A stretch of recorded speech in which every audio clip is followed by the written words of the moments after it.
আসসালামু আলাইকুম। আপনারা একটা অসুস্থ বাচ্চার জীবন কাহিনীর ভিডিও বাস্তব আপনারা দেখছেন। এগুলা যা সাজানো আছে তার জীবনের শুধু ওষুধ। এই অল্প একটা বাচ্চা এই ওষুধগুলা খাইলে তার জীবনে কি থাকবে বলে।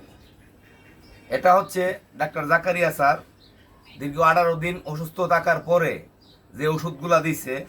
এই যে দেখেন আপনারা, আমি বাংলাগুলো তুলে ধরছি। আর্লিন, ঠান্ডার জন্য যে জ্বরটা ছিল আর্লিন চলতেছে, ডক্সিবেন চলতেছে, এইচ নাপা চলতেছে, টুফেন চলতেছে, উইন্ডার প্লাস গ্যাস দেওয়া হইতেছে, গ্যাসের মেশিনও কিনা আছে, গ্যাসের জন্য গ্যাসের মেশিনও কিনা আছে, ডিপ্লেক্স চলতেছে, কম্পিরেন্টও চলতেছে। এটা শুধু তার ইদানিং যে 16-17 দিন অসুস্থ ছিল এই জন্য এই ওষুধগুলা।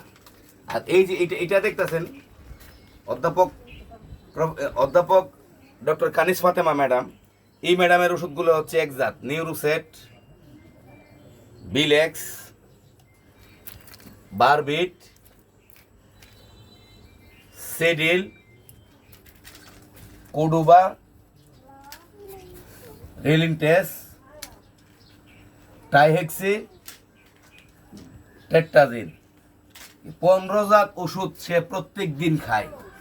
অতটুকু একটা বাচ্চা তার জীবনে সে